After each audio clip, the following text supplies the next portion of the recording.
Mi marido me dejó por otra mujer. Se llevó a mi propia familia a su boda en el extranjero. Me envió un mensaje. No estés en casa cuando volvamos. Lo que es viejo para mí está muerto. Todos regresaron y vieron lo que había hecho. Sus sonrisas se desvanecieron. Miraron el terreno baldío y se hicieron una pregunta aterradora. Yo solo observaba desde mi coche y sonreía. No estés en casa cuando volvamos. Lo que es viejo, para mí está muerto. Eso es lo que mi marido me escribió desde la costa amalfitana, desde su boda con otra mujer. Con toda mi familia detrás de ellos en la foto, brindando con copas de champán. Miré ese mensaje durante exactamente 3 segundos. Luego levanté la vista hacia el equipo de construcción al otro lado de la calle, viéndolos demoler un antiguo edificio piso por piso. Demolición controlada, lo llamaban, y supe exactamente lo que tenía que hacer. Querían que me fuera, de acuerdo, pero me aseguraría de que no quedara nada a lo que pudieran volver. La foto seguía en mi pantalla. Hice zoom, estudiando cada detalle como si examinara planos de arquitectura. Javier estaba en el centro, con un smoking que nunca le había visto. Caro, perfectamente entallado, el tipo de traje que cuesta un mínimo de 3.000 euros. A su lado estaba Laura Mendoza, 28 años, pelo rubio y ondas suaves, un vestido blanco que probablemente provenía de alguna boutique del barrio de Salamanca por la que había pasado 100 veces, pero en la que nunca había entrado porque estaba demasiado ocupada trabajando. Pero no fueron Javier o Laura los que hicieron que mis manos se aferraran al teléfono, fue toda la gente que estaba detrás de ellos. Mi madre, Carmen, vestía de lavanda, su color favorito, el mismo tono que usó en mi boda hace 12 años. Sonreía radiante a la cámara, con la copa de champán en alto, pareciendo más feliz de lo que la había visto en años. A su lado estaba mi padre, Antonio. Parecía incómodo, claro, pero estaba allí, presente, participando, no protestando, no negándose, simplemente de pie como si fuera un comportamiento familiar normal. Mi hermana Marta sostenía un ramo de verdad, como si fuera parte del cortejo nupcial. Como si no se hubiera pasado el último año diciéndome que debía apoyar más la carrera de Javier, ser más comprensiva cuando trabajaba hasta tarde, más flexible cuando cancelaba nuestros planes. Y Pablo, mi hermano pequeño, al que le pagué la universidad cuando mis padres no podían permitírselo, al que ayudé con el alquiler durante 6 meses cuando perdió su trabajo, el que me llamó su heroína en su graduación. Sonreía en esa foto, una sonrisa gélida, como si asistir a la boda de mi marido con otra mujer fuera simplemente otra divertida vacación familiar. Me senté en mi coche frente a la obra de la Torre Prisma, con el teléfono en el regazo, tratando de procesar lo que estaba viendo, tratando de que tuviera sentido, pero no lo tenía. Nada de ello tenía sentido. Al otro lado de la calle, el equipo de demolición trabajaba en un edificio de oficinas de los años 60 que había sido declarado en ruina hacía 6 meses. Los había visto empezar el derribo 3 días antes. No estaban usando explosivos. Era una demolición quirúrgica y controlada. Primero quitaron las ventanas, luego los tabiques interiores, luego las vigas de soporte, piso por piso, sección por sección. El edificio se venía abajo en un colapso cuidadosamente orquestado. El capataz, cerca de la valla perimetral, sostenía una tablet, monitorizando cada golpe de la excavadora. Nada era aleatorio, nada era emocional, era pura precisión calculada. Fue entonces cuando me llegó la claridad, la certeza absoluta. Abrí la galería de fotos de mi móvil y empecé a retroceder. 12 años de matrimonio en formato digital. El día de nuestra boda. Javier mirando su móvil durante la celebración. Nuestro viaje de 5º aniversario a la Costa Brava. Él desapareciendo durante horas, alegando que tenía que atender llamadas de trabajo. La última Navidad, cuando insistió en que la pasáramos separados porque necesitaba espacio para pensar. Cada vacación en la que estuvo físicamente presente pero mentalmente ausente. Cada cena en la que revisaba sus mensajes debajo de la mesa. Cada noche hasta tarde en la oficina que yo había creído sin dudar. Yo había estado construyendo nuestro futuro mientras él construía una estrategia de salida. Javier López, mi marido durante 12 años, director regional de ventas de una empresa tecnológica. Eso es lo que le decía a la gente. Eso es lo que yo le decía a la gente. Pero al parecer, las ventas regionales implicaban muchas habitaciones de hotel y muy pocos informes de ventas reales. Nunca lo cuestioné porque estaba demasiado ocupada dirigiendo mi estudio de arquitectura, demasiado ocupada diseñando edificios, gestionando clientes y trabajando 80 horas a la semana para darme cuenta de que mi marido estaba diseñando una vida completamente diferente. Laura Mendoza trabajaba en su oficina, coordinadora de marketing. La había conocido una vez en una fiesta de Navidad de la empresa hacía 2 años. Parecía simpática, callada, insignificante. Recuerdo haber pensado que parecía joven, demasiado joven para ser tomada en serio en un entorno profesional. Ahora entendía que no la habían contratado por sus habilidades de marketing. Nunca tuvimos hijos. Javier siempre decía que no era el momento adecuado, que debíamos esperar hasta que el negocio fuera más estable, hasta que tuviéramos más dinero ahorrado, hasta que viajáramos más, hasta que... Le había creído porque quería creerle, porque pensaba que éramos socios construyendo un futuro común. Pero él no estaba esperando el momento adecuado conmigo. La estaba esperando a ella. Mi teléfono vibró de nuevo. Una notificación de Instagram. Javier había publicado la foto públicamente. El pie de foto decía: comenzando nuestro para siempre en el paraíso, rodeados de las personas que más importan. Las personas que más importan. Yo no estaba en esa foto. No estaba en la costa amalfitana. No estaba en ninguna parte de su nueva vida. Estaba en casa en Madrid, sentada en mi coche frente a una obra, revisando los planos de la Torre Prisma, el proyecto comercial más grande de mi carrera, el proyecto que definiría la reputación de mi estudio, el proyecto en el que me había volcado durante 9 meses mientras mi marido planeaba su boda con otra. El equipo de demolición al otro lado de la calle derribó otra sección del edificio. Los brazos de la excavadora se movieron con precisión, conectando con un muro de carga. La estructura gimió, se dobló y se derrumbó hacia adentro, exactamente como estaba planeado. Vi el polvo levantarse y asentarse. Luego abrí mis mensajes de texto y escribí: disfrutad de Italia. Me aseguraré de que todo esté arreglado. Javier leería eso y pensaría que estaba siendo comprensiva. Comprensiva como siempre lo había sido, como me había entrenado para hacerlo durante 12 años de matrimonio. Pero no estaba siendo comprensiva. Estaba siendo estratégica. Busqué en mis contactos y encontré a Mónica Serrano, mi abogada. La mujer que me había ayudado a estructurar mi S.L. cuando empecé mi estudio. La mujer que había insistido hacía 5 años en que Javier firmara un acuerdo postnupcial de separación de bienes cuando expandí el negocio. La mujer que había mantenido contratada aunque Javier pensaba que era paranoico. Contestó al segundo tono: Elena, ¿qué pasa? No perdí tiempo con explicaciones. ¿Qué tan rápido podemos movernos?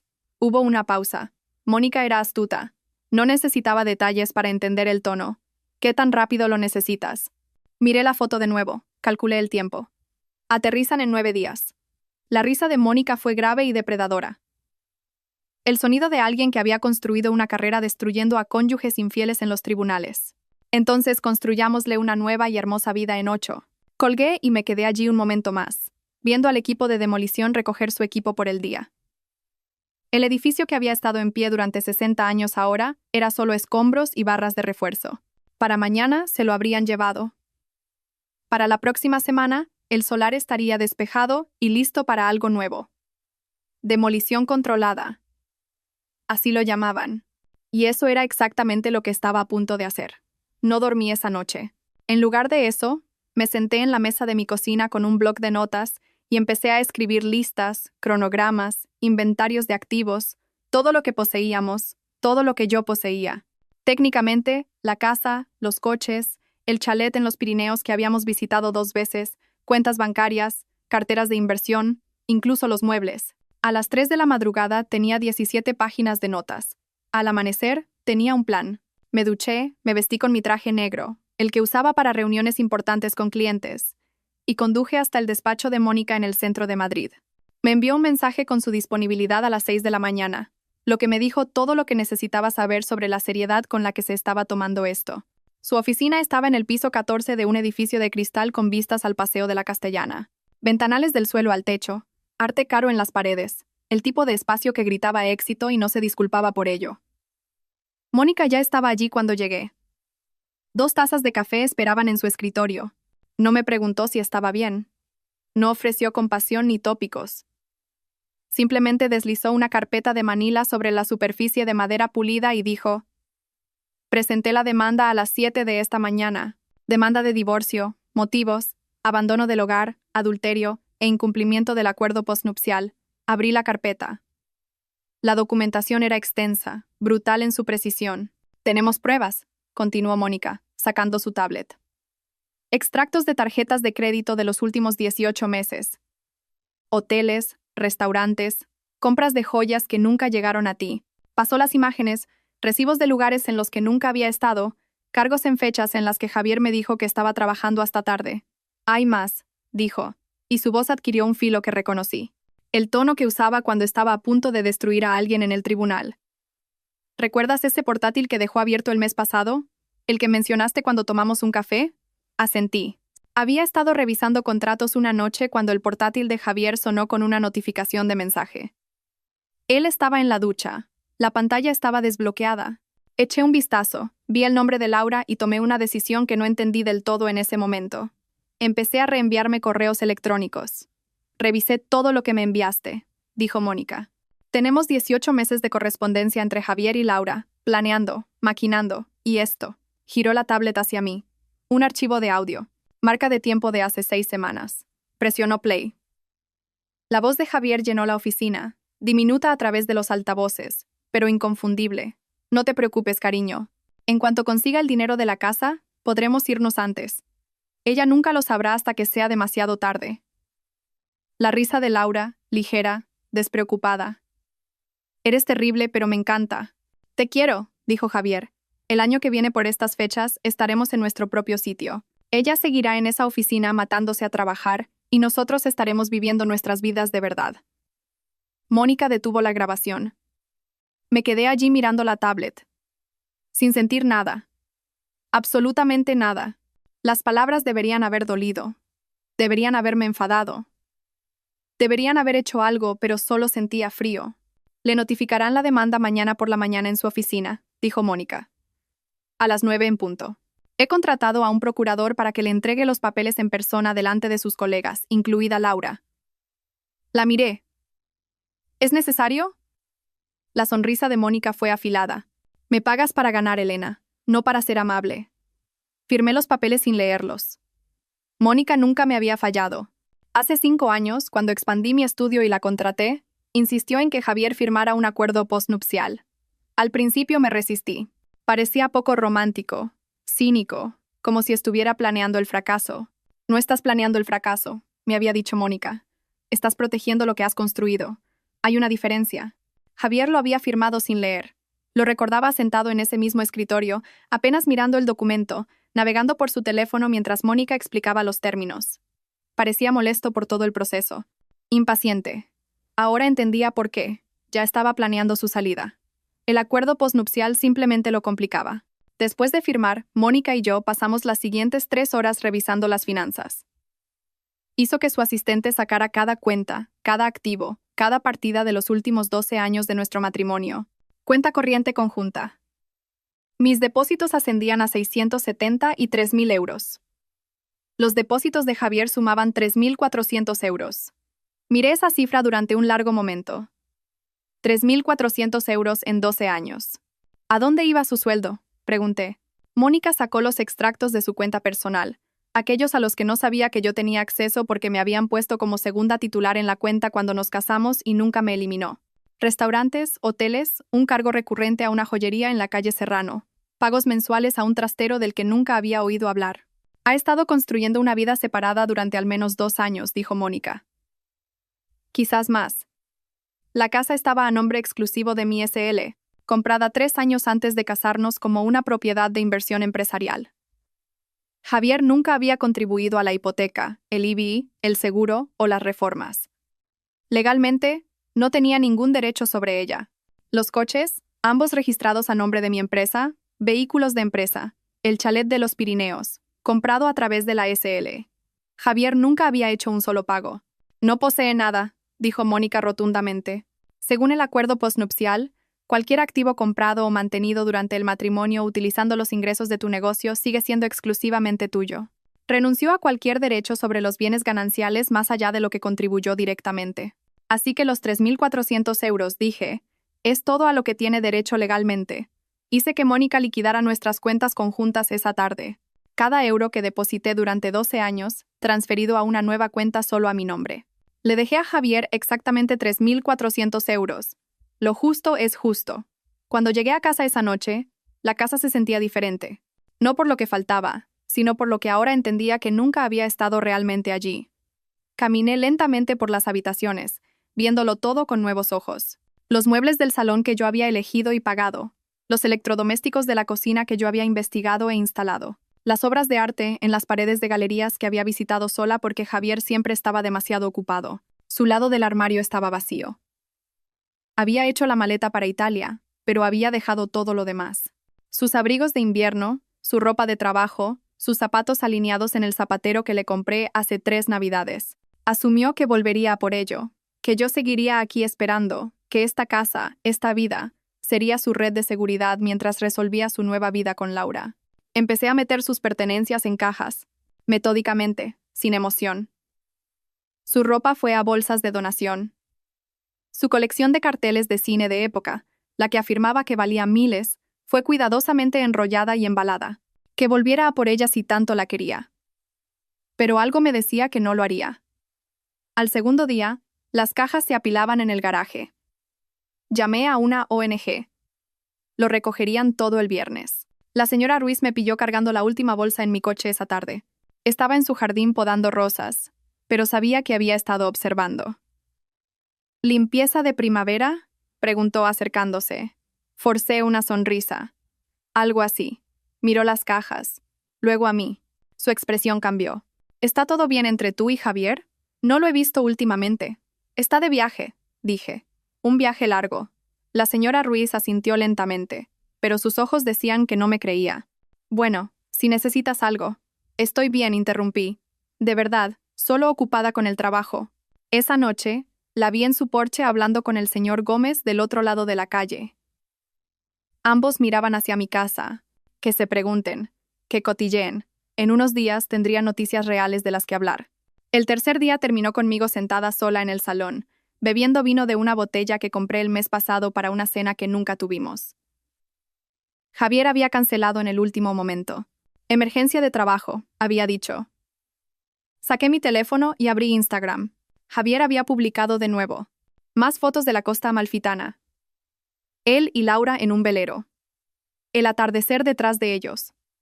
La mano de ella en su pecho. El brazo de él alrededor de su cintura. Mi madre había comentado. Hermosa pareja.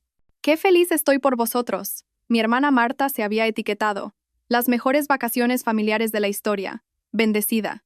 Estaban representando la felicidad, retransmitiéndola, asegurándose de que todos la vieran. Mientras yo estaba sentada aquí, en la casa que yo había comprado, bebiendo el vino que yo había pagado, rodeada de los muebles que yo había elegido, desmantelando sistemáticamente la vida que asumían que les estaría esperando cuando regresaran. No lloré. Ya había llorado suficiente. En su lugar, abrí mi portátil y empecé a buscar empresas de demolición en la zona de Madrid. Derribos y excavaciones morales tenía una calificación de 5 estrellas y una lista de espera de 3 meses. Los llamé de todos modos. El hombre que respondió sonaba cansado. Estamos completos hasta enero. Si quiere dejar su información. Necesito una casa demolida en 5 días, dije. Derribo completo. Pagaré el doble de su tarifa. Hubo una pausa. Señora, los permisos tardan de 4 a 6 semanas. No podemos. Tendré los permisos para mañana por la tarde. Otra pausa. Más larga esta vez. ¿Cuál es la dirección? Se la di. Oí teclear al otro lado. Es una propiedad histórica, dijo. Un chalet de los años 20. Una estructura preciosa, por las fotos del anuncio. ¿Está segura de que quiere derribarla? Segura. Más tecleos. Déjeme hablar con Luis. Le llamará en menos de 1 hora. Luis Morales me llamó 43 minutos después. Su voz era áspera, curtida por décadas de gritar por encima de la maquinaria. Mi chico dice que quiere una demolición en 5 días con los permisos listos para mañana. Esto no funciona así. Funciona si quieres el trabajo, dije. Se rió, no divertido, sino sorprendido. Señora, llevo 30 años en esto. Nadie consigue permisos tan rápido. Ni siquiera los promotores con contactos en el ayuntamiento. Soy arquitecta, le dije. He diseñado la mitad de los edificios comerciales que se están construyendo en Madrid ahora mismo. Conozco a todos los responsables de urbanismo por su nombre. Sé cuáles me deben favores. Los permisos estarán listos para las 2 de la tarde de mañana. Silencio. ¿Habla en serio? Completamente. ¿Por qué la prisa? Podría haber mentido. Podría haber dicho que tenía compradores en fila o planes de desarrollo listos. Pero algo en la franqueza de Luis me hizo responder con honestidad. Mi marido se casó con otra la semana pasada mientras yo estaba en casa trabajando. Se llevó a toda mi familia a la boda a Italia. Ahora vuelven esperando que todo esté exactamente como lo dejaron. Luis se quedó callado un largo momento. ¿A qué hora le viene bien mañana? Nos reunimos en la casa a las 10 de la mañana siguiente. Día 4. Luis llegó en una camioneta que había visto mejores décadas. Salió con botas de trabajo y una camisa de franela que tenía más manchas de pintura que tejido original. Recorrió la propiedad lentamente, estudió los cimientos, revisó la línea del tejado, examinó las paredes, tomó fotos y medidas y notas, en un portapapeles que parecía haber sobrevivido a múltiples obras. Estructura sólida, dijo finalmente. Buena base. Podrías reformarla, venderla por 3 millones fácil. No quiero reformarla. Me miró. Realmente me miró. No como los hombres solían mirarme en las reuniones de negocios. Evaluando, calculando, tratando de encontrar ángulos. Esto era diferente. Como si estuviera tratando de entender algo que no tenía sentido lógico. Sabe, una vez que se ha ido, dijo. No hay vuelta atrás, lo sé. Asintió lentamente. Escribió algo en su portapapeles. Con los permisos urgentes, podemos empezar mañana por la mañana. La demolición tarda unas 8 horas para una casa de este tamaño. La retirada de escombros, otro día. Tendrá un solar vacío para el viernes por la tarde. ¿Cuánto? 47.000 euros. Eso con el plus por urgencia. No dudé. Hecho. Luis extendió su mano. Su agarre era firme, calloso. Necesitaré esos permisos a las 2, como dijo. Los tendrá. Pasé el resto del día 4 haciendo llamadas. Cada favor que había acumulado durante 15 años en la Comunidad de Arquitectos de Madrid, llamé a concejales de urbanismo con los que había trabajado en recursos de zonificación, a inspectores de obras que habían acelerado mis proyectos, a funcionarios municipales a los que había ayudado con diseños pro bono para espacios públicos. A la 1:30 tenía todas las firmas que necesitaba. A las 2 Luis tenía los permisos en la mano. No me lo puedo creer, dijo mirando la documentación. Realmente lo ha hecho. Le dije que lo haría. Dobló los permisos, los guardó en su camioneta. Empezamos a las 6 de la mañana. ¿Quiere estar aquí? No me lo perdería. Después de que Luis se fuera, volví a entrar en la casa. Necesitaba terminar de vaciar el despacho de Javier. La mayoría de sus cosas ya estaban en cajas, pero su archivador permanecía. Abrí el cajón inferior y encontré una carpeta escondida en la parte de atrás, de Manila, sin etiqueta, oculta detrás de declaraciones de la renta de hace 6 años. Dentro había solicitudes de préstamo. 4 de ellas, todas denegadas. Todas con fecha de hace 6 meses. Solicitudes para una segunda hipoteca sobre la casa. Mi casa, la que era propiedad de mi SL. Las leí todas con atención. Javier se había puesto como único propietario. Había falsificado mi firma en la documentación inicial. Había afirmado que la propiedad era de titularidad conjunta y que yo había aceptado verbalmente el préstamo. Todo mentira. Las solicitudes habían sido rechazadas porque la nota simple del registro mostraba que la casa pertenecía a mi empresa, no a Javier ni a nosotros conjuntamente. Pero lo intentó. Realmente había intentado robar el valor de mi propiedad para financiar su salida. Encontré más en la carpeta. Correos electrónicos impresos entre Javier y Laura. Javier. El préstamo ha sido denegado de nuevo. Su nombre está en todo. No sé cómo evitarlo. Laura. ¿No puedes simplemente falsificar su firma en un contrato de compraventa? Javier. Demasiado arriesgado. Pero no te preocupes, cariño. En cuanto consiga el dinero, podremos irnos antes. Ella nunca lo sabrá hasta que sea demasiado tarde. Laura. ¿Estás seguro de que no luchará en el divorcio? Javier. No lo hará. Está demasiado ocupada con el trabajo para darse cuenta de lo que está pasando. Para cuando se dé cuenta de que voy en serio, nos habremos ido y ella se quedará con las facturas legales. Fotografié cada página y se las envié a Mónica. Me llamó en 2 minutos. Elena, esto es fraude. Intento de fraude como mínimo. Falsificó tu firma en documentos legales. Eso es un delito. Añádelo a la demanda de divorcio. Lo estoy añadiendo a todo. Esto cambia todo el caso. No es solo un infiel. Es un delincuente. Colgué y me quedé sentada en el despacho de Javier. La habitación que diseñé para él, el escritorio que le compré, la silla que monté mientras él estaba en uno de sus muchos viajes de negocios. No solo había estado planeando dejarme, había estado planeando robarme. Mi teléfono sonó. Sofía. Casi no contesto. Pero Sofía tenía una forma de saber cuándo algo iba mal. Si la ignoraba, se presentaría en mi puerta. Contesté. ¿Dónde estás? Dijo. Sin hola. Sin preámbulos. En casa. Voy para allá. Sofía, estoy bien. Vi los permisos de demolición publicados en la web del ayuntamiento. Vi tu nombre en ellos. Voy para allá. No discutas. Colgó. 20 minutos después, estaba en mi puerta con comida tailandesa y vino. Sofía Castro era mi amiga más antigua. Nos conocimos en la escuela de arquitectura. Sobrevivimos a profesores brutales y a noches en vela diseñando juntas. Estuvo en mi boda. Fue la única persona que me preguntó en voz baja si estaba segura de lo de Javier. Debería haberla escuchado entonces. Entró empujándome en la cocina, dejó la comida, abrió el vino sin preguntar y sirvió 2 copas. Habla, dijo. Así que le conté todo. La foto, la Costa Amalfitana, mi familia, Laura, la demolición programada para mañana por la mañana. Sofía escuchó sin interrumpir, pero su rostro pasó de la preocupación a otra cosa, algo cercano al miedo. Elena dijo finalmente. ¿Qué estás haciendo? ¿Lo que debería haber hecho hace años? Estás derribando tu casa. Es mi casa. Puedo hacer lo que quiera con ella. Eso no. Sofía se detuvo. Empezó de nuevo. Entiendo por qué estás enfadada. Lo entiendo, pero esto parece extremo. Esto parece que no estás pensando con claridad. Estoy pensando con más claridad que en los últimos 12 años. Sofía dejó su vino, se inclinó sobre la mesa y me tomó la mano. No eres una persona vengativa. No eres cruel. Esta no eres tú. Quizás debería serlo, dije en voz baja. Quizás si hubiera sido menos comprensiva, menos complaciente, menos dispuesta a creerme cada mentira que me contaba, no habría pensado que podía hacer esto. O quizás, dijo Sofía con voz suave, lo habrías dejado hace años y te habrías ahorrado este dolor. Nos quedamos en silencio un momento. Prométeme algo, dijo Sofía. Prométeme que no te arrepentirás de esto. La miré, a mi amiga que me conocía desde antes que Javier, que me había visto construir mi carrera y mi matrimonio, y que probablemente había visto grietas que yo me había negado a reconocer. Lo prometo, dije. Pero después de que se fuera, me senté sola en la cocina, y me pregunté si estaba mintiendo.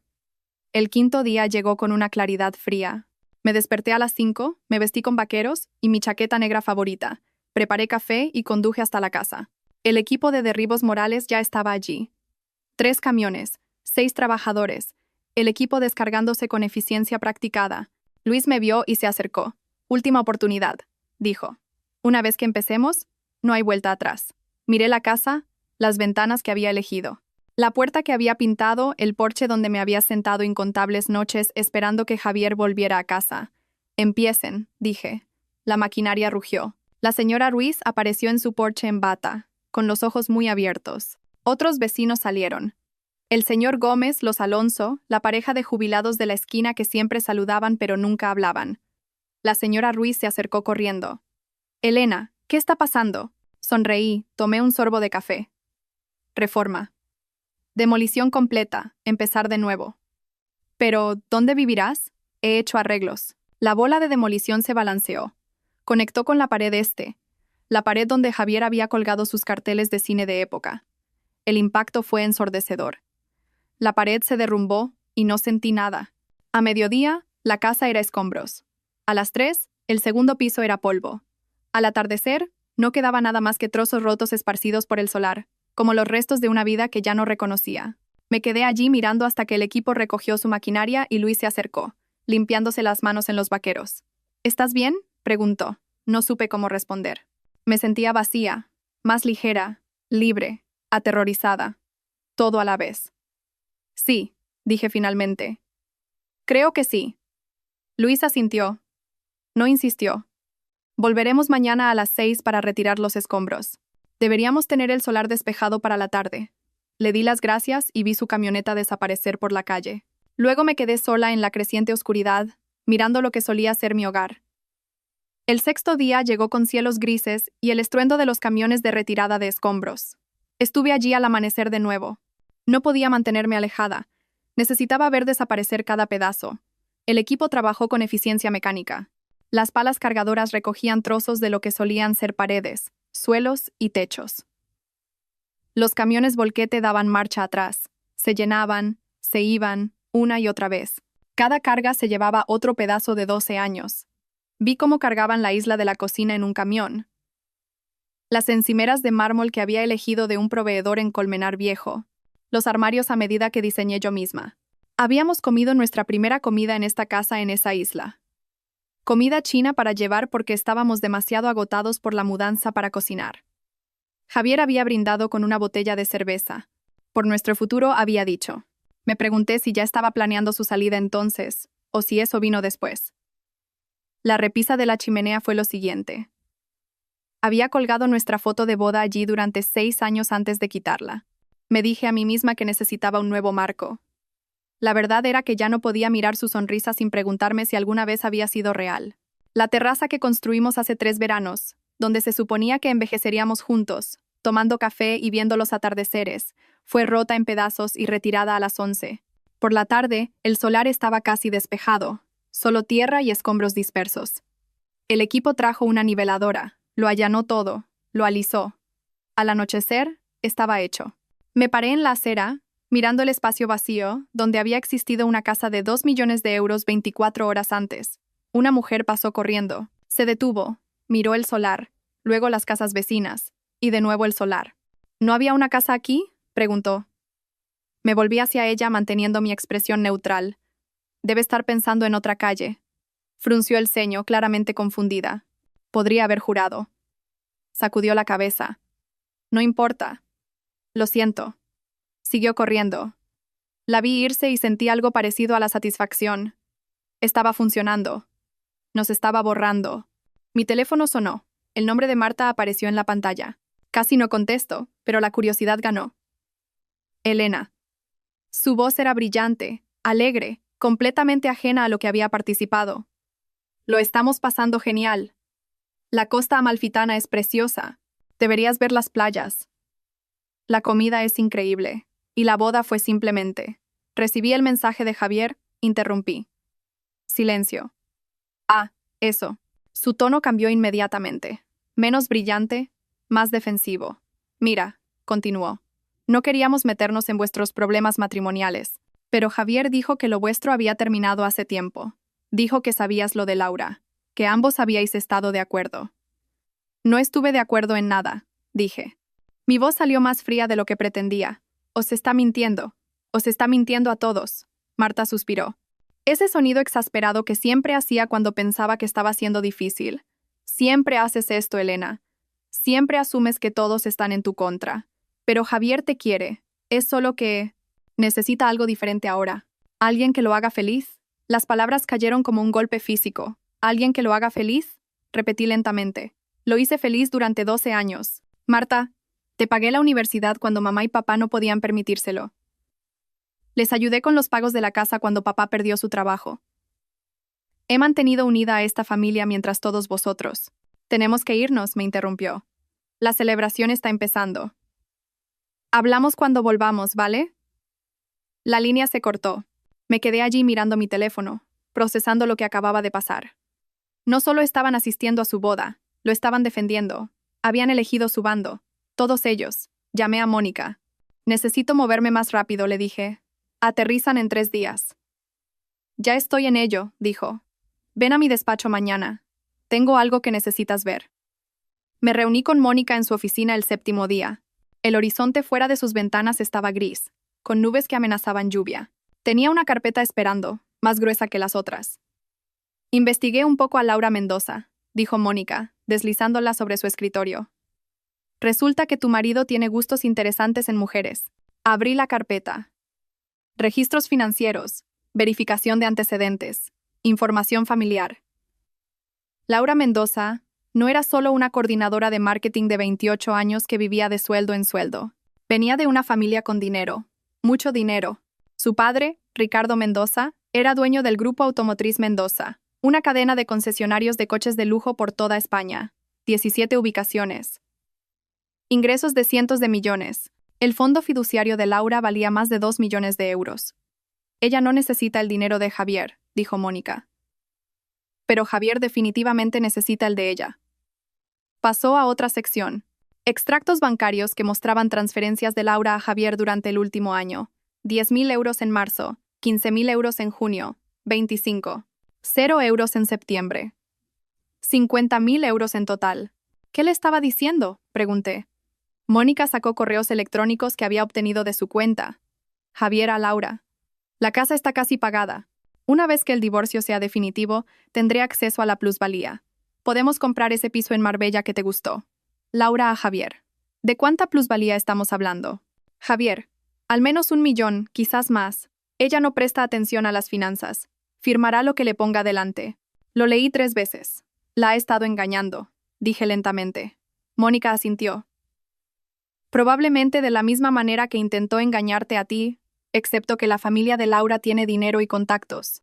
Los abogados de su padre ya están involucrados.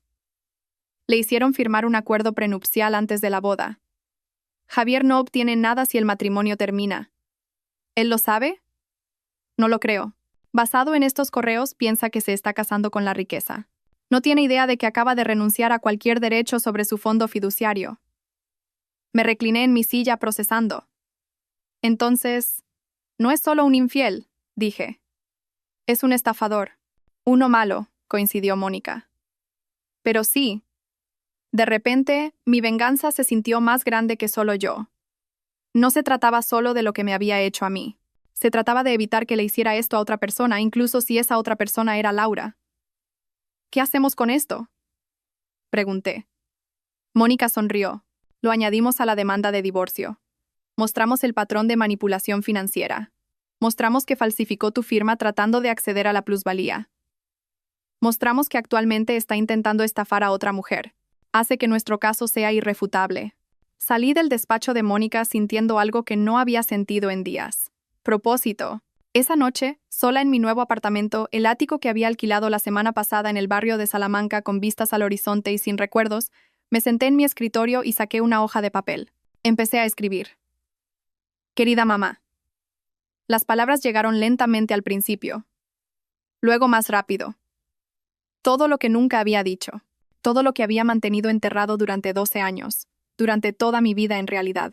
Cómo su crítica constante me hacía sentir que nunca era lo suficientemente buena, ni lo suficientemente inteligente, ni lo suficientemente femenina.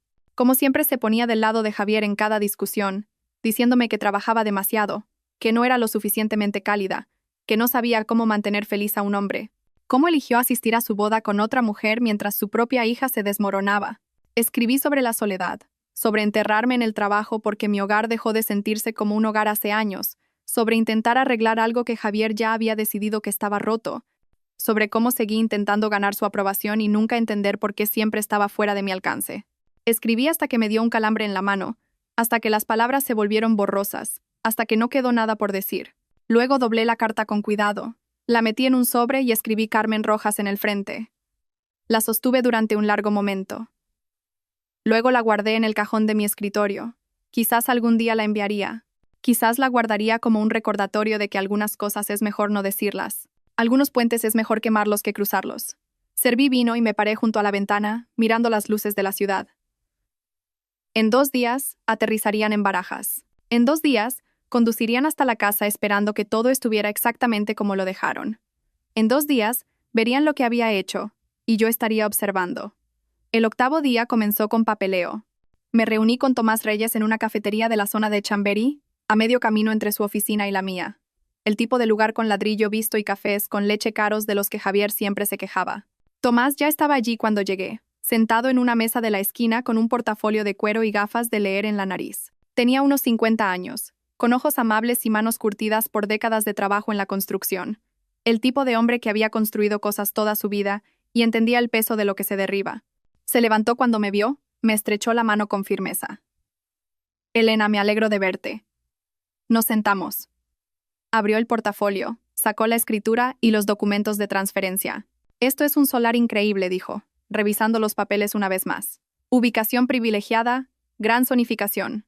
Todavía me sorprende que vendas. Propiedades como esta no salen al mercado a menudo. Envolví mis manos alrededor de mi taza de café. El calor me reconfortaba. Es hora de un cambio, dije simplemente. Tomás asintió, no insistió. Firmó donde su abogado había marcado. Luego deslizó los documentos sobre la mesa. Firmé mi nombre en 6 páginas diferentes. Testigo, notario, final. Así de simple. 3.2 millones de euros se transfirieron a la cuenta de mi empresa. Tomás me estrechó la mano de nuevo. Un placer hacer negocios contigo. Y si alguna vez necesitas trabajo de arquitectura para futuros desarrollos, llámame. He visto tus diseños. Eres buena. Lo haré, dije. Gracias. Recogió sus papeles, se levantó, hizo una pausa. Espero que lo que sea que estés empezando de nuevo, espero que valga la pena. Lo vi irse, Luego me senté sola en esa mesa durante otros 20 minutos, mirando los documentos firmados frente a mí. La casa ya no estaba. El dinero era mío. Javier y mi familia regresaban mañana.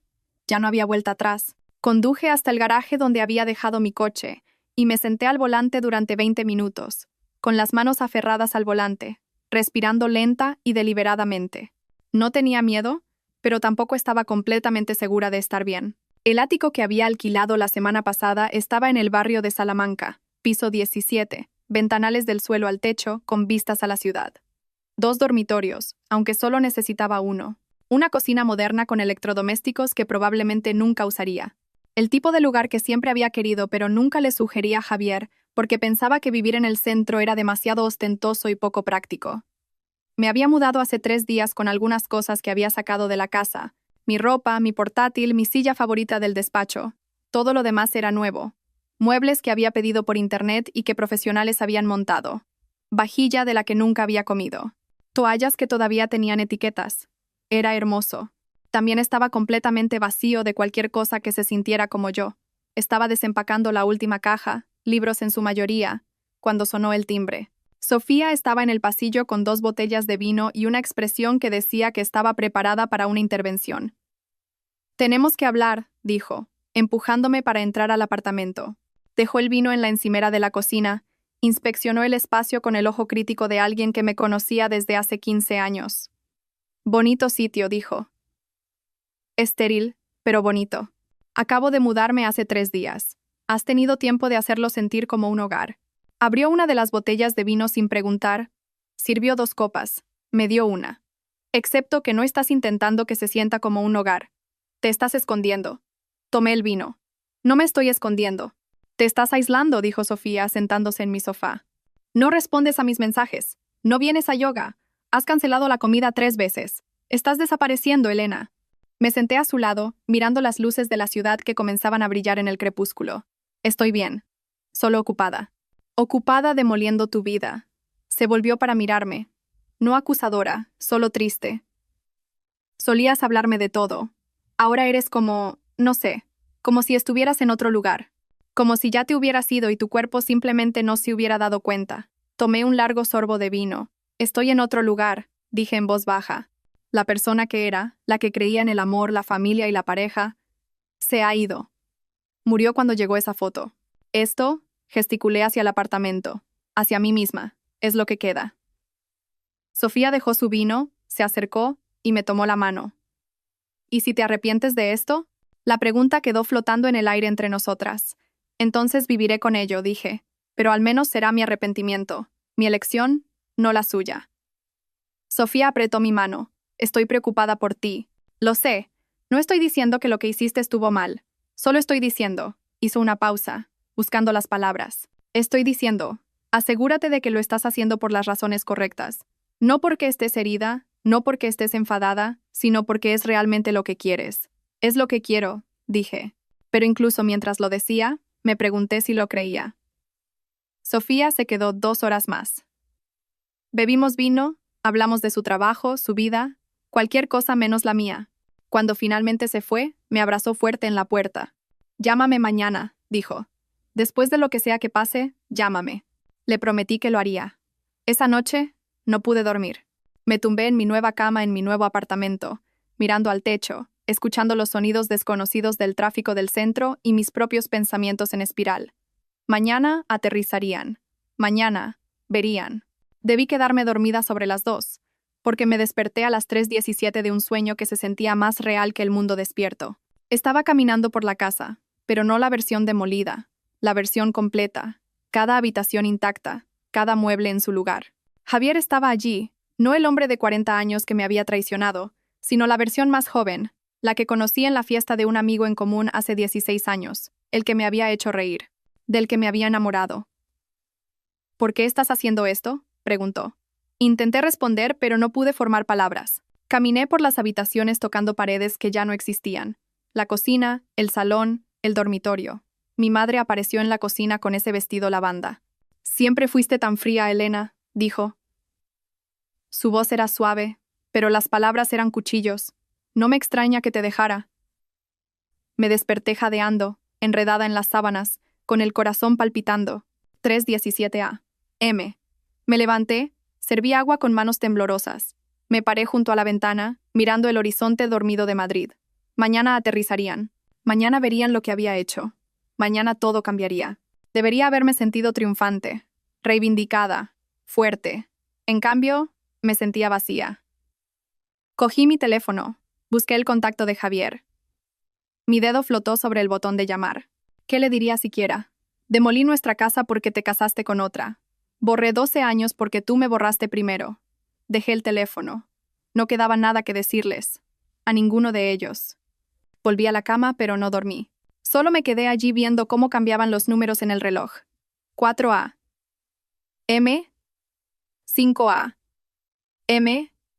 6 a.m. Mi teléfono vibró a las 6:30.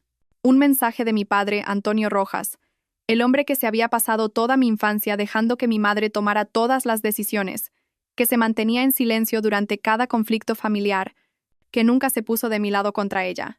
El mensaje era largo, más largo que cualquier mensaje que me hubiera enviado. Elena, tu madre me contó su conversación con Marta. No sé qué está pasando entre tú y Javier, pero quiero que sepas que, pase lo que pase, sigues siendo mi hija. No entiendo nada de esto. No sé quién tiene razón o quién se equivoca, pero te quiero. Llámame cuando estés lista. Lo leí 10 veces, luego 20. Una parte de mí quería llamarlo de inmediato, contárselo todo, oírlo ponerse de mi lado por una vez en mi vida. Pero otra parte, la que había sido herida demasiadas veces, decepcionada con demasiada frecuencia, se preguntaba si esto era una trampa. ¿Estaba recopilando información para informar a mi madre? ¿Era solo otra traición esperando a suceder? Escribí 3 respuestas diferentes y las borré todas. Finalmente, simplemente guardé el mensaje y dejé el teléfono. Quizás más tarde, quizás después, quizás nunca. Me levanté, me duché, me vestí con el traje negro que había usado para reunirme con Tomás Reyes. Mi traje de poder, mi armadura. Preparé un café que no bebí. Revisé mi teléfono obsesivamente. Su vuelo estaba programado para aterrizar a las 2:35 p.m. Ya había calculado el tiempo. Aduanas, recogida de equipaje, 3 todoterrenos de lujo. Javier había publicado fotos de ellos ayer con el pie de foto. Volviendo a casa con estilo. Llegarían a la casa sobre las 4, y yo estaría allí, observando desde el otro lado de la calle, viéndolos ver lo que había hecho. Me senté en mi sofá mirando la ciudad, contando las horas y preguntándome si Sofía tenía razón, si me arrepentiría de esto. Preguntándome si la persona en la que me había convertido en los últimos 8 días era alguien que siquiera reconocería dentro de un año. Pero era demasiado tarde para preguntárselo. La casa ya no estaba. El dinero estaba transferido. La venganza estaba preparada. Todo lo que quedaba era ver cómo se desarrollaba.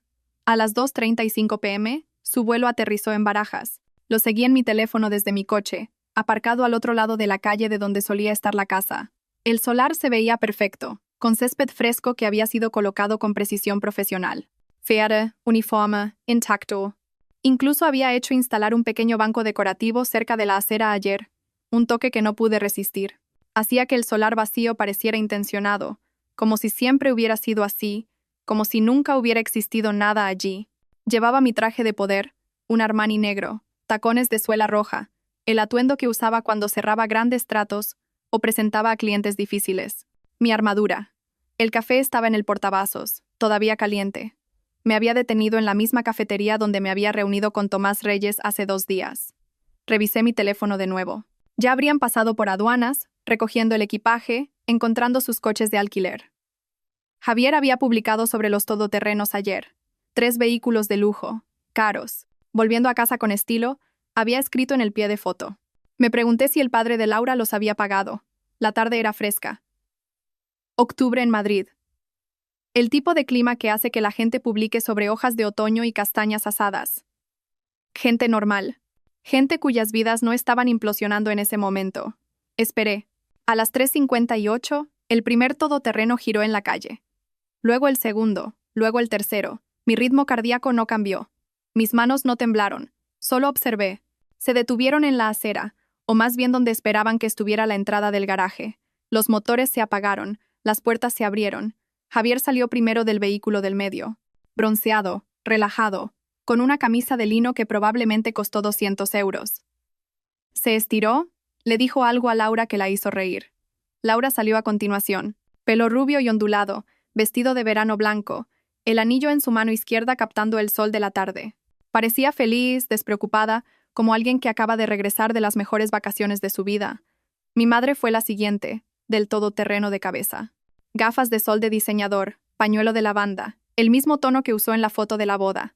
Luego mi padre, con aspecto cansado, ya confundido, aunque aún no había visto el solar. Marta salió mirando su teléfono. Pablo empezó a descargar equipaje, maletas y bolsas de la tienda libre de impuestos y recuerdos de un viaje que había celebrado el fin de mi matrimonio. Todos sonreían, reían, hablaban unos sobre otros sobre el vuelo, la comida, los recuerdos que habían creado, hasta que Javier se volvió hacia donde debería estar la casa. Su cuerpo se puso rígido. La sonrisa desapareció. Dio 2 pasos hacia el solar y se detuvo. Simplemente se detuvo. Laura fue la primera en darse cuenta. Cariño. Todavía sostenía una bolsa de compras. Todavía medio sonriendo. ¿Qué pasa? Javier no respondió. No podía responder. Estaba mirando el espacio vacío como si fuera un rompecabezas que su cerebro no podía resolver. Laura siguió su mirada. Su sonrisa se desvaneció. La bolsa de compras se le cayó de los dedos. ¿Dónde está? Empezó, se detuvo. ¿Dónde está la casa? La voz de mi madre cortó la confusión como un cuchillo. Antonio, Antonio. Agarró el brazo de mi padre, su voz subiendo hacia la histeria. ¿Dónde está? ¿Dónde está la casa? Mi padre se giró. Su rostro se puso pálido. El teléfono de Marta cayó al pavimento. Pablo dejó caer 2 maletas. Por un momento, nadie se movió. Simplemente se quedaron allí en la acera, rodeados de equipaje y bolsas de compras, mirando la hierba verde prístina y el espacio vacío donde había estado una casa de 2 millones de euros hace 9 días. Javier giró sobre sí mismo. Miró las casas vecinas, la de los Ruiz a la izquierda, la de los Gómez a la derecha, ambas exactamente donde siempre habían estado. Miró el buzón que todavía estaba en la acera, los números claramente visibles. La dirección correcta. ¿Qué? Su voz salió estrangulada. ¿Qué? Fue entonces cuando la camioneta de Tomás Reyes se detuvo. Pasaba por allí, vio la conmoción y se detuvo. Buen hombre. Exactamente el tipo de sincronización que había esperado, pero con la que no contaba. Tomás salió de su camioneta, se acercó con cautela. ¿Puedo ayudarles? Javier se abalanzó sobre él. ¿Qué le has hecho a mi casa? Ahora gritaba, las venas hinchadas en su cuello. ¿Quién eres tú? Tomás levantó las manos, genuinamente confundido. Tranquilo, amigo. No sé de qué hablas. La casa, Javier señaló el solar. Aquí había una casa. ¿Dónde está? Tomás miró el solar. Luego de nuevo a Javier. Acabo de comprar esta propiedad ayer. Legalmente, título limpio. Un solar vacío. No sé qué. ¿Vacío? La voz de Javier se quebró. No estaba vacío. Había una casa. Mi casa. Mi hogar. Tomás sacó su teléfono, mostró las fotos del anuncio. El hermoso solar vacío. El césped fresco. Potencial. Mire, esto es lo que compré. ¿Se ha equivocado de dirección o algo?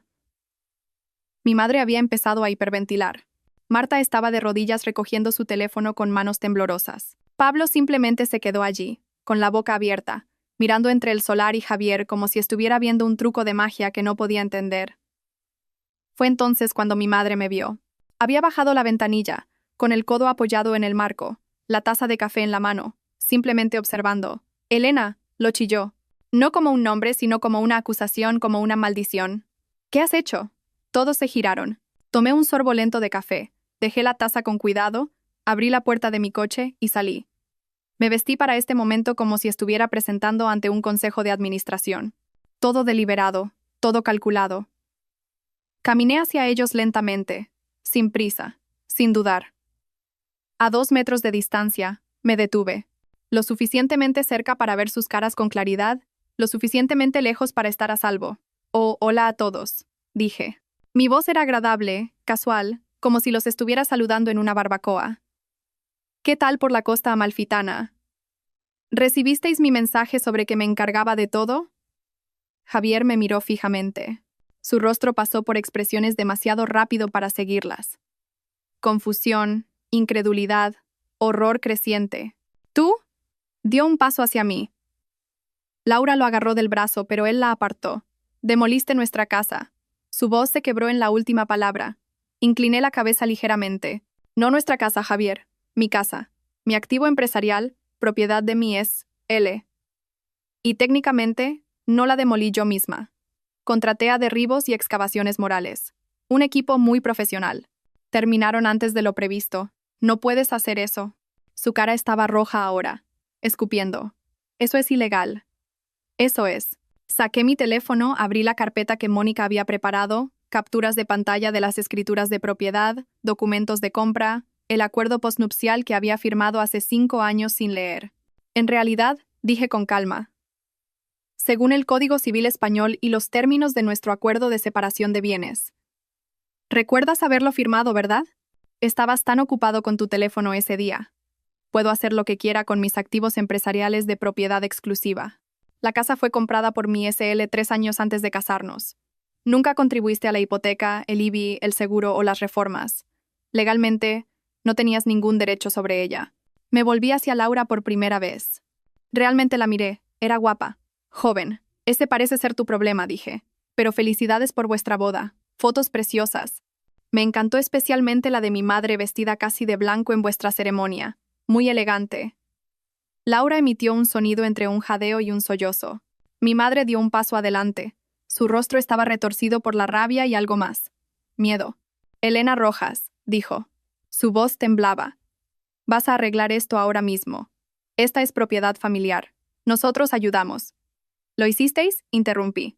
¿Ayudasteis? Porque tengo 12 años de recibos que dicen lo contrario. Cada reforma, cada reparación, cada pago del IBI, todo mío. Ayudasteis visitando en vacaciones, comiendo la comida que yo cocinaba y diciéndome que trabajaba demasiado y que no era una buena esposa. Soy tu madre. Y fuiste a su boda, señalé a Laura, mientras él todavía estaba casado conmigo. Llevabas la banda. Sonreíste para las fotos. Brindasteis por su futuro. Así que no finjamos que la lealtad familiar significa algo viniendo de ti. El silencio que siguió fue absoluto. Entonces Pablo encontró su voz. Elena, vamos. Esto es una locura. No puedes simplemente. Ya lo hice, Pablo. Mi voz se volvió fría. Y para que quede claro, esa matrícula universitaria que pagué, considérala de vuelta con intereses en forma de esta valiosa lección de vida. No traiciones a la persona que ha estado sosteniendo tu vida. Marta estaba llorando ahora. El rímel corrido. No sabíamos qué. Que me iba a enviar un mensaje diciendo que para él estaba muerta. Que debía irme para cuando volvierais. Mostré el mensaje, se lo enseñé. Lo envió desde el chat grupal familiar, ese en el que ya no estaba. Todos lo visteis. Todos lo sabíais. Nadie habló. Silencio culpable. El rostro de Javier había pasado del rojo al blanco. Los coches, susurró. Todos míos, dije. Propiedad de la empresa, embargados. Cuentas conjuntas liquidadas. Encontrarás aproximadamente 3.400 euros en tu cuenta corriente personal. Tu contribución real a nuestro matrimonio. Lo dejé intacto. Lo justo es justo. Laura finalmente encontró su voz. Estás loca. Eres una. Cuidado, advertí. La boca de Laura se cerró de golpe, pero la rabia en sus ojos no disminuyó. Se intensificó. Mi madre dio un paso adelante entonces, irguiéndose en toda su altura, como siempre hacía cuando estaba a punto de desplegar la opción nuclear, la culpa familiar. Elena Rojas. Su voz temblaba de furia. Vas a arreglar esto ahora mismo. Esta es propiedad familiar. Ayudamos con las reformas. Contribuimos. ¿De verdad? Interrumpí, inclinando la cabeza, estudiándola como si examinara a una extraña. Porque tengo 12 años de recibos que dicen lo contrario. Cada reforma, cada reparación, cada pago del IBI, todo mío, documentado, pagado desde las cuentas de mi empresa. Di un paso más cerca. ¿Ayudasteis cómo exactamente? Visitando en vacaciones, comiendo la comida que yo cocinaba, criticando mis elecciones profesionales, diciéndome que trabajaba demasiado, que no era lo suficientemente femenina, que no sabía cómo mantener feliz a un hombre. Mi madre retrocedió. Realmente retrocedió, como si la hubiera empujado físicamente. Soy tu madre. ¿Y fuiste a su boda? Señalé a Laura sin mirarla, mientras él todavía estaba casado conmigo. Llevabas la banda, el mismo color que llevaste a mi boda. Sonreíste para las fotos. Brindasteis por su futuro. Celebrasteis el final de mi matrimonio como si fuera una vacación familiar. Mi voz bajó, más fría. Así que no finjamos que la lealtad familiar significa algo viniendo de ti. El silencio que siguió fue sofocante. Mi padre parecía querer desaparecer en la acera. Marta había dejado de llorar, su rostro congelado en shock. Pablo estaba de pie con las manos apretadas a los costados, la mandíbula trabajando. «Esto es una locura», dijo finalmente Pablo. Su voz se quebró. «Elena, no puedes». «Los coches, embargados», dije simplemente. «Propiedad de la empresa». «Mi empresa». Tanto el Audi que a Javier le encantaba como el Tesla que apenas conducía están actualmente en un depósito seguro. Eres bienvenido a comprarlos de nuevo a su valor de mercado si quieres. El rostro de Pablo se puso pálido. Las cuentas bancarias.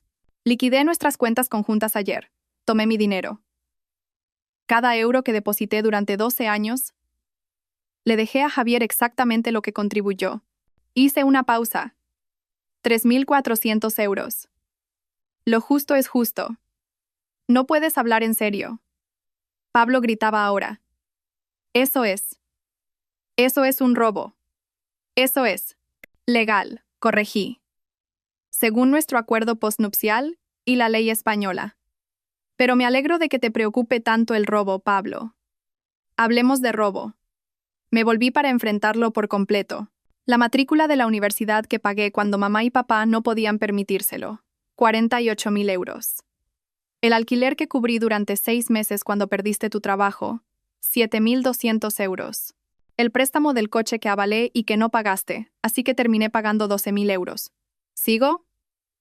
Pablo abrió la boca, la cerró, la abrió de nuevo. No salió nada. Considéralo todo devuelto, dije en voz baja. Con intereses, en forma de esta valiosa lección de vida, no traiciones a la persona que ha estado sosteniendo tu vida. Se dio la vuelta. Literalmente me dio la espalda. Marta seguía de rodillas, con el teléfono en sus manos temblorosas. Mi padre parecía haber envejecido 10 años en 10 minutos. Tomás Reyes se había alejado lentamente, subido a su camioneta y se había ido. Hombre inteligente. Entonces Laura encontró su voz de nuevo. «Eres una zorra», lo gritó, a todo volumen. Su cara bonita se retorció en algo feo y crudo. Toda la suave dulzura de las fotos de la boda había desaparecido. «Esto era real, Laura. Eres una vengativa, cruel, patética». «Soy arquitecta», dije con calma. «Hay una diferencia. Construyo cosas. También las deconstruyo cuando es necesario. Demolición controlada. Todo se trata de precisión». Laura se abalanzó hacia mí. Javier la agarró del brazo. La detuvo. «Laura, no. ¿Cómo se supone que vamos a permitirnos?» Empezó, luego se contuvo. «Demasiado tarde», sonreí. «¿Permitirnos qué, Laura?» «Pensé que venías de una familia con dinero. ¿No vale tu padre millones? ¿No es dueño de todos esos concesionarios de coches?» Su rostro se sonrojó. «Oh». Miré a Javier ahora. «¿Le mentiste, Javier? ¿Le dijiste que yo tenía dinero que sería tuyo en un divorcio? ¿Le dijiste que eras dueño de la mitad de todo?» La expresión de Javier cambió. La confusión reemplazó a la ira. «¿De qué está hablando?», le preguntó a Laura. «Nada», dijo Laura rápidamente. «Solo está». «O quizás», continué, «Laura te mintió sobre su fondo fiduciario, sobre el dinero de su familia, sobre lo que podría ofrecerte una vez que finalmente te deshicieras de la esposa que financiaba tu vida». Dejé eso flotando en el aire. El silencio fue exquisito. Javier miró a Laura. Laura miró al suelo. Marta miraba entre ellos como si estuviera viendo un partido de tenis. La boca de mi madre había formado una O perfecta de shock. «Os merecéis el uno al otro», dije simplemente. El rostro de Javier había pasado por todas las emociones posibles y había aterrizado en una furia de labios blancos. «¿A dónde se supone que vamos a ir, Elena? ¿A dónde?» Me encogí de hombros. «Quizás a casa de Laura». «Oh, espera», la miré. «Vives con tus padres, ¿verdad?» 28 años y todavía en tu habitación de la infancia. ¡Qué romántico! Seguro que les encantará alojar a tu nuevo marido. Laura emitió un sonido estrangulado. Me dirigí hacia mi coche, luego me detuve. Una cosa más. «Ah, y Javier, presenté la demanda de divorcio el lunes. Te la notificarán en tu oficina mañana por la mañana, a las 9 en punto. Mi abogada es Mónica Serrano. Deberías buscarla. Nunca ha perdido un caso». «No puedes hacer esto», gritó Javier. «Te demandaré, te quitaré todo». Saqué mi teléfono una última vez. Encontré el archivo de audio que había estado guardando para este momento exacto. Y para que todos tengamos claro quién es la víctima aquí, le di al play. La voz de Javier llenó la calle. Diminuta a través del altavoz de mi teléfono, pero inconfundible. «No te preocupes, cariño. En cuanto consiga el dinero de la casa, podremos irnos antes. Ella nunca lo sabrá hasta que sea demasiado tarde. La respuesta de Laura, ligera, despreocupada. Eres terrible, pero me encanta. Te quiero. El año que viene por estas fechas estaremos en nuestro propio sitio en Marbella. Ella seguirá matándose a trabajar. Y nosotros estaremos viviendo nuestras vidas de verdad. Observé sus caras mientras sonaba. Marta en shock. Boca abierta, ojos muy abiertos. La confusión de mi padre convirtiéndose en comprensión, convirtiéndose en algo que parecía vergüenza. El horror de mi madre, con la mano en la boca. El asco de Pablo. Y finalmente, el terror de Javier, porque sabía lo que venía. Detuve la grabación. Intentó falsificar mi firma en una solicitud de segunda hipoteca hace 6 meses, dije en voz baja, con calma. Intentó robar la plusvalía de mi casa, la que es propiedad de mi SL, para financiar vuestra nueva vida juntos. Miré a Laura. Eso es fraude, Laura. Eso es un delito. Y tengo pruebas de todo. Los documentos falsificados, los correos electrónicos entre vosotros planeando cómo acceder a mi dinero. Todo. Las piernas de Javier parecieron fallarle. Se sentó bruscamente en la acera, con la cabeza entre las manos. Laura se quedó helada, su rostro alternando entre el rojo y el blanco. Así que cuando me demandes, miré a Javier. Asegúrate de que tu abogado sepa eso. Mónica estará encantada de añadirlo a la demanda de divorcio. El fraude criminal tiende a afectar a la división de bienes. Solo para que lo sepas, abrí la puerta de mi coche. Espera, dijo mi padre. Su voz era ronca. Elena, espera. Hice una pausa. Lo miré. Parecía viejo, cansado, triste. No lo sabía, dijo en voz baja. Sobre el mensaje, sobre lo que dijo Javier. Tu madre me dijo que se habían separado, que era mutuo, que habías estado de acuerdo. No estuve de acuerdo en nada, dije. Pero tú lo sabías, ¿verdad? En el fondo. No respondió. Me subí a mi coche, arranqué el motor, bajé la ventanilla una última vez. Disfrutad buscando un sitio para dormir esta noche, dije. He oído que el Holiday Inn de las 6 tiene habitaciones libres. Me alejé lentamente. En mi espejo retrovisor, vi a 7 personas de pie en un solar vacío, rodeadas de equipaje y suposiciones destrozadas. Javier seguía sentado en la acera, con la cabeza entre las manos. Laura lloraba ahora, un llanto feo. Mi madre le gritaba algo a mi padre. Marta estaba al teléfono, probablemente tratando de encontrar un hotel. Pablo tenía los brazos cruzados, mirando el solar vacío como si todavía no pudiera creer que fuera real. Y mi padre simplemente se quedó allí, con las manos en los bolsillos, pareciendo más pequeño de lo que nunca lo había visto. Conduje 3 manzanas antes de tener que detenerme. Mis manos temblaban, no de miedo o arrepentimiento, sino de adrenalina, de la pura, y sin diluir satisfacción de verlos darse cuenta de lo que habían perdido, de lo que habían tirado, de lo que habían subestimado. Me senté allí durante 10 minutos, respirando lentamente, dejando que el temblor disminuyera. Mi teléfono empezó a vibrar. Llamadas, mensajes, docenas de ellos. Lo apagué, conduje de vuelta a mi apartamento en silencio. Cuando llegué a casa, serví una copa de vino, me paré junto a la ventana y miré las luces de la ciudad. Lo había hecho. Realmente lo había hecho. La casa ya no estaba. La venganza estaba completa. Habían visto lo que había hecho. Y no me sentía triunfante, ni victoriosa, solo vacía, como si hubiera derribado la casa pero no supiera qué construir en su lugar. Llamé a Sofía, contestó al primer tono. ¿Cómo fue? No respondí de inmediato. Elena dijo, ¿estás bien? No lo sé, dije finalmente. Hice todo lo que planeé. Todo salió exactamente como quería, pero no sé si estoy bien. Sofía se quedó en silencio un momento. Ven ahora mismo. No discutas. Fui. Sofía vivía en un piso señorial en Malasaña, un tercero con plantas en cada superficie y arte en cada pared. El tipo de hogar que se sentía vivido. Llamé.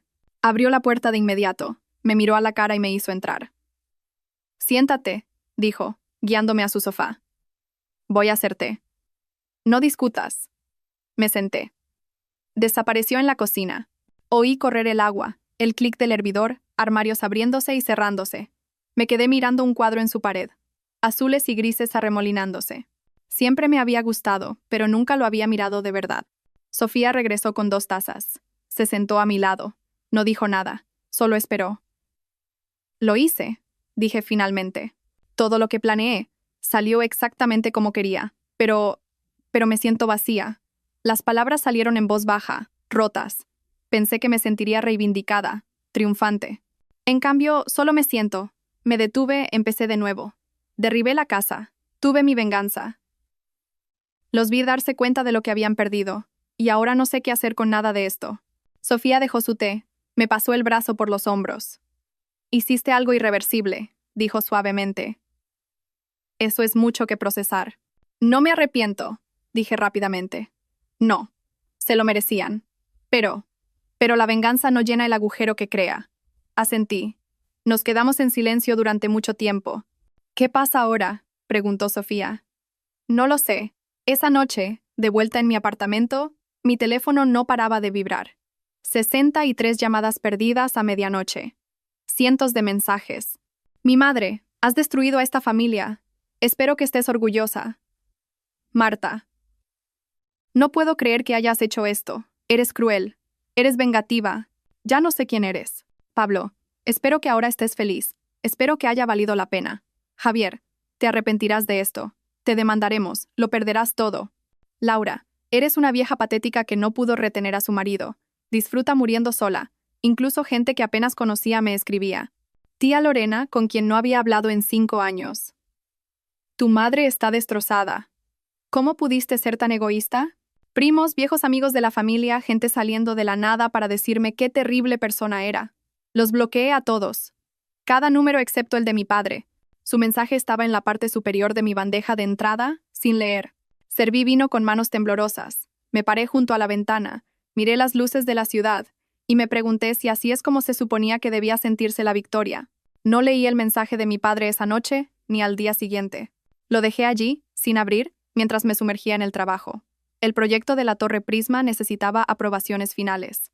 Tenía 3 presentaciones a clientes programadas. Mi estudio estaba más ocupado que nunca, y lo usé como excusa para no pensar, no sentir, no procesar lo que había hecho. Pero al tercer día, sentada en mi oficina a las 2 de la madrugada porque no podía dormir, finalmente lo abrí. Elena, estoy en un hotel.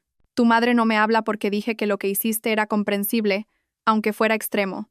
Marta no me devuelve las llamadas. Pablo está furioso. No sé cómo arreglar esta familia. Pero quiero que sepas que estoy orgulloso de ti por defenderte, por no dejar que te pisotearan. Debería haber hecho más para protegerte cuando eras pequeña. Te fallé, y lo siento. Si quieres hablar, aquí estoy. Papá. Lo leí 5 veces antes de poder respirar correctamente. Entonces lo llamé. Contestó al segundo tono. Elena. ¿Podemos vernos?, pregunté. Mañana. Sí, donde sea. Dime el sitio. Nos reunimos en una cafetería de Chamberí a la tarde siguiente. Territorio neutral, lejos de los recuerdos. Mi padre parecía más viejo de lo que recordaba. El pelo gris más ralo, las arrugas más profundas alrededor de sus ojos. Llevaba vaqueros y un suéter que nunca le había visto. No la ropa que mi madre solía elegirle. Se levantó cuando me vio. Me abrazó fuerte. Nos sentamos. Pedimos café. No hablamos por un momento. Tu madre amenaza con el divorcio, dijo finalmente. Su voz era tranquila, resignada. Porque no te condeno, papá, no quiero arruinar tu matrimonio. No arruinaste nada, cariño. Me miró directamente. Finalmente estoy viendo con claridad lo que ha estado roto durante años, quizás décadas. Tu madre siempre ha necesitado a alguien a quien culpar, a alguien a quien controlar. Y yo la dejé. Dejé que te criticara. Dejé que favoreciera a Marta. Me quedé en silencio cuando debería haber hablado. ¿Estás hablando ahora? Él sonrió tristemente. 30 años demasiado tarde. Hablamos durante 2 horas, sobre mi infancia, sobre cómo siempre me había sentido como si estuviera tratando de ganar una aprobación que nunca llegaba, sobre cómo las críticas de mi madre me habían convertido en alguien que trabajaba constantemente tratando de demostrar que era lo suficientemente buena. Sobre Marta, cómo siempre había sido la favorita porque era más fácil, más dócil, menos amenazante. Sobre Pablo, cómo había asumido el papel de proveedora porque alguien tenía que hacerlo. No puedo arreglar el pasado, dijo finalmente mi padre, pero me gustaría ser parte de tu futuro, si me dejas. Le apreté la mano sobre la mesa. Me gustaría, dije. No era perdón, no del todo, pero era un comienzo. Pasaron 6 meses. El solar donde había estado mi casa se convirtió en la urbanización Altos de Rojas. 8 adosados de lujo. Mi diseño, mi visión, El proyecto atrajo la atención. Revistas de arquitectura lo destacaron. Publicaciones del sector me entrevistaron sobre el concepto. Construir lujo moderno en solares históricos. Honrar el pasado mientras se crea algo nuevo. No les conté la historia completa, solo la versión profesional. La lista de clientes de mi estudio se duplicó, luego se triplicó. Contraté a 3 nuevos arquitectos, incluida una joven llamada Sara Vega, que me recordaba a mí misma a los 25 años. Brillante, motivada, con ganas de demostrar su valía. La mentoricé como nadie me había mentorizado a mí. Le enseñé a negociar, a valorar su trabajo, a no dejar que nadie la hiciera sentir pequeña. Sofía y yo tomábamos café todos los domingos. Nunca dijo, te lo dije, pero sí dijo, me alegro de que estés bien, más a menudo de lo necesario. Mi padre y yo cenábamos una vez al mes. Se había separado oficialmente de mi madre en enero. Se mudó a un pequeño apartamento en la zona de Madrid-Río con vistas al río. Parecía más ligero, más joven de alguna manera, como si hubiera estado cargando un peso durante décadas y finalmente lo hubiera soltado. No hablamos de Marta o Pablo. Ese puente estaba quemado y seguiría quemado. Pero hablamos de todo lo demás. Sus sueños de viajar, mis planes de abrir una segunda oficina en Barcelona, la vida que estaba construyendo a sus 70 años, la vida que yo estaba construyendo a mis 40. La curación no fue lineal. Algunos días me sentía fuerte. Otros días me despertaba de sueños sobre la casa y me sentía vacía. Pero los días vacíos se hicieron menos frecuentes. Y los días fuertes se convirtieron en mi base. Un martes por la tarde a finales de abril, mi teléfono vibró con un mensaje de un número desconocido. Casi no lo abro, pero la curiosidad ganó. Elena. He tenido tiempo para pensar. Cometimos errores. ¿Podemos hablar? Javier. Miré esas palabras durante exactamente 3 segundos. Pensé en la foto que había enviado desde la costa amalfitana, en el pie de foto que me llamaba muerta, en la casa que intentó robarme, en los 12 años que le di mientras él planeaba su salida. Pensé en la mujer que solía ser, la que habría leído ese mensaje y habría sentido esperanza, que lo habría llamado de vuelta, que habría creído que cometimos errores significaba algo más que quiero algo de ti. Esa mujer se había ido. Escribí, lo siento, lo que es viejo, para mí está muerto. Es curioso cómo funciona. Luego bloqueé el número. Caminé hacia mi ventana, miré el horizonte de Madrid, los edificios que había ayudado a diseñar, la ciudad que había reclamado como mía. La demolición no se había tratado solo de destruir una casa. Se había tratado de destruir la versión de mí misma que aceptaba la traición, que ponía excusas a personas que no las merecían, que construía una vida para otros mientras descuidaba construir una para sí misma. Esa mujer estaba muerta.